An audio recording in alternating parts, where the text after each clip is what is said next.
Guster's sniffing the word and standing on the word and loving the word. Guster, you really love the Bible, don't you? Yeah. Yeah, he's attached to the Bible. He's attached to the Word of God. Guster, do you know who your maker is? Do you relate to the Lion of the tribe of Judah? Okay. Can I read? I might have to read while he's on it. So we're on okay. Let's do something like that. All right, so Exodus 34 and Guster's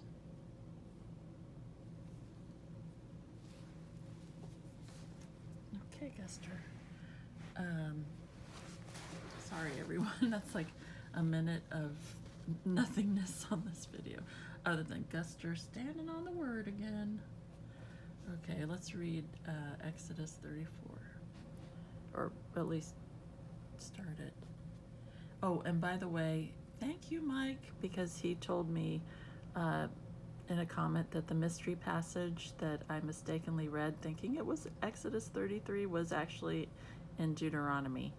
But now I forget which chapter it was. But anyway, now we're actually, let me double check. Yep, Exodus. Okay, so we're going to read Exodus 34, or part of it.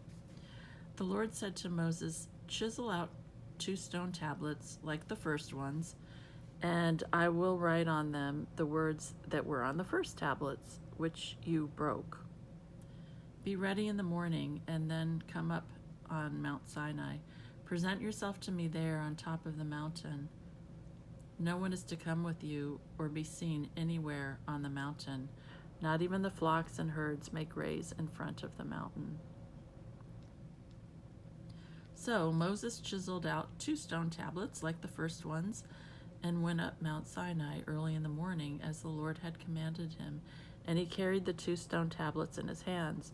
Then the Lord came down in the cloud and stood there with him and proclaimed his name, the Lord. And he passed in front of Moses, proclaiming, the Lord, the compassionate and gracious God, slow to anger, abounding in love and faithfulness, maintaining love to thousands, and forgiving wickedness, rebellion, and sin. Yet he does not leave the guilty unpunished. He punishes the children and their children for the sin of the fathers to the 3rd and 4th generation. Moses bowed to the ground at once and worshipped. "O Lord, if I have found favor in your eyes," he said, "then let the Lord go with us. Although this is a stiff-necked people, forgive our wickedness and our sin, and take us as your inheritance."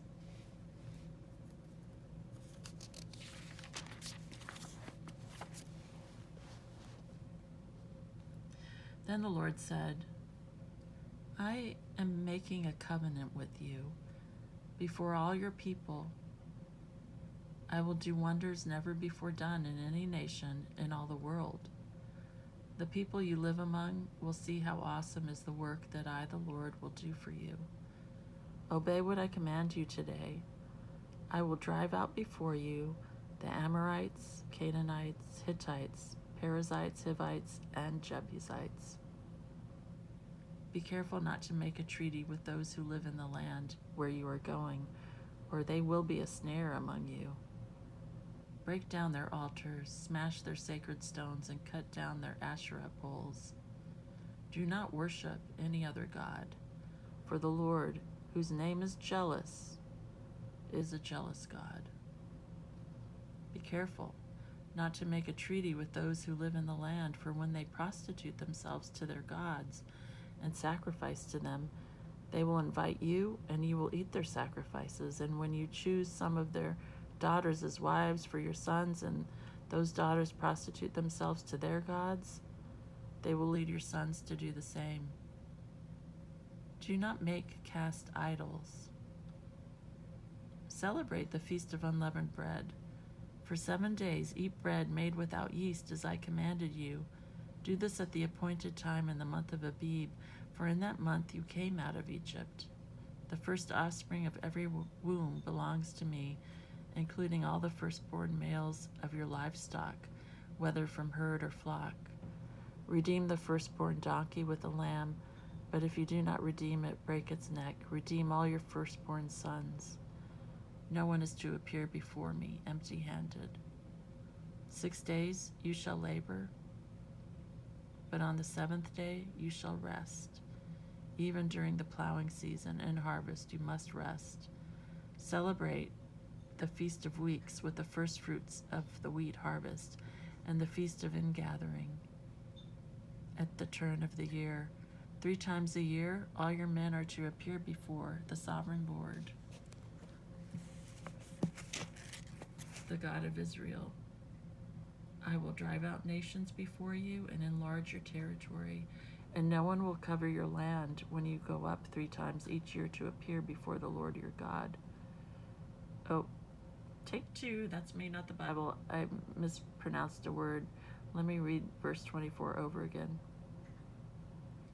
Verse 24, I will drive out nations before you and enlarge your territory, and no one will covet your land when you go up 3 times each year to appear before the Lord your God. Do not offer the blood of a sacrifice to me along with anything containing yeast, and do not let any of the sacrifice from the Passover feast remain until morning. Bring the best of the first fruits of your soil to the house of the Lord your God. Do not cook a young goat in its mother's milk. Then the Lord said to Moses, write down these words, for in accordance with these words I have made a covenant with you and with Israel. Moses was there with the Lord 40 days and 40 nights without eating bread or drinking water. And he wrote on the tablets the words of the covenant, the 10 commandments.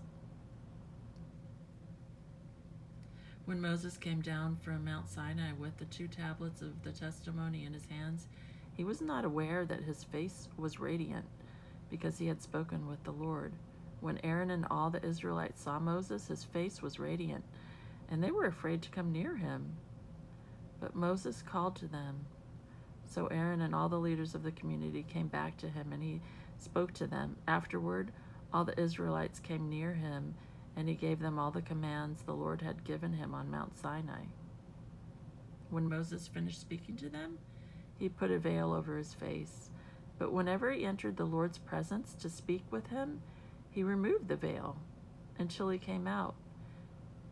And when he came out and told the Israelites what he had been commanded, they saw that his face was radiant. Then Moses would put the veil back over his face until he went in to speak with the Lord. Okay, that's the end of Exodus chapter 34. That's fascinating.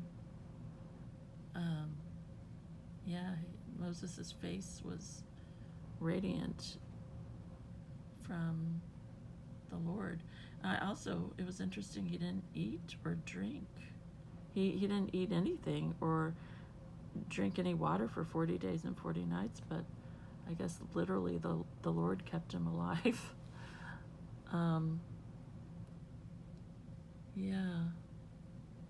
It's interesting. And it's interesting that Moses was so angry that he broke the tablets, the first ones, and then they had to do it all over again.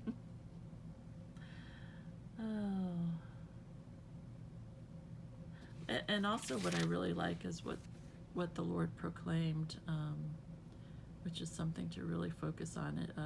Where are we? Verse 6, and he passed in front of Moses proclaiming, the Lord, the compassionate and gracious God, slow to anger, abounding in love and faithfulness, maintaining love to thousands and forgiving wickedness, rebellion, and sin. That's a beautiful thing that the Lord proclaimed. And we can trust in that. Also, another thing that obviously stands out to me, I don't know why I said obviously, because it may not be obvious, but is that where is it? Let me just read it. Verse 14, do not worship any other God, for the Lord, whose name is jealous, is a jealous God. That he says that his name is jealous. That's interesting to me, because we often think of jealousy as, bad, but it can't be bad. And I guess it's good that God is jealous, because it means he cares. It's not necessarily good that people are jealous when you're in relationships with them, but God is a different story. Right, God? Okay, let's read a little bit more of Luke chapter 23, and we will start, oops, sorry, my camera handling is bad, at verse 32. This is when, Jesus is carrying the cross. Verse 32, 2 other men, both criminals, were also led out with him to be executed. When they came to the place called the Skull, there they crucified him, along with the criminals, one on his right, the other on his left. Jesus said, Father, forgive them, for they do not know what they are doing. And they divided up his clothes by casting lots. The people stood watching, and the rulers even sneered at him. They said, He saved others. Let him save himself if he is the Christ of God, the chosen one. The soldiers also came up and mocked him. They offered him wine vinegar and said, If you are the King of the Jews, save yourself. There was a written notice above him which read, This is the King of the Jews. One of the criminals who hung there hurled insults at him. Aren't you the Christ? Save yourself and us. But the other criminal rebuked him. Don't you fear God, he said. Since you are under the same sentence, we are punished justly, for we are getting what our deeds deserve. But this man has done nothing wrong. Then he said, Jesus, remember me when you come into your kingdom. Jesus answered him, I tell you the truth. Today you will be with me in paradise.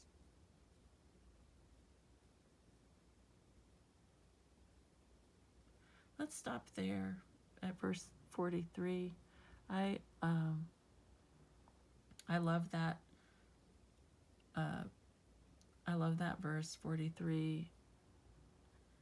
All that thief had to do is just turn to Jesus and say, remember me when you come into your kingdom. That's all he had to do, and Jesus simply said, today you'll be with me in paradise. Boom, that's it. I mean, he didn't have to get baptized. He didn't have to, obviously he never darkened the doorway of a synagogue or a church, because churches weren't a thing yet, really. I mean, he was a criminal. And it wasn't like he could get his act together, you know what I mean, and clean up his act. And he didn't even say, quote unquote, the sinner's prayer. He just said, remember me when you come into your kingdom. And that was all it took. Jesus promised that he'd be in paradise with him that day. I really, that's always brought me a lot of comfort, because that's really all it takes, is just looking to Jesus and saying, remember me, or help me. I also think of another verse, I think it's in John 15, 16, or 17, where he's talking Jesus is talking to the disciples before his crucifixion, and he says, "You believe because you see.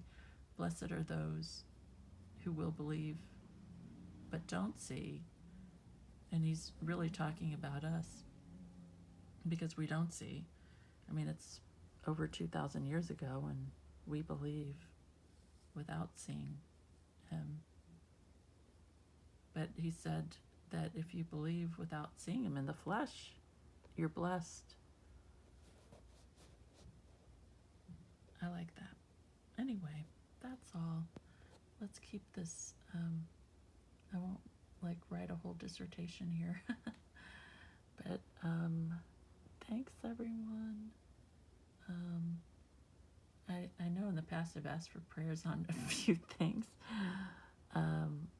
My shoulder update, it's getting better. My hand is better. Thank you all for any prayers you've offered up. My blood pressure, I think it might be getting better. New medication. I don't know. I've obviously been falling apart. But that's one of my motivations for reading the Word, so I can kind of come back together again. Journey through the Bible. And God willing, I'll be doing this pretty much all my life, just reading the Bible. Hopefully I'll learn more. Okay, that's all. All right, everyone. God bless. Goodbye.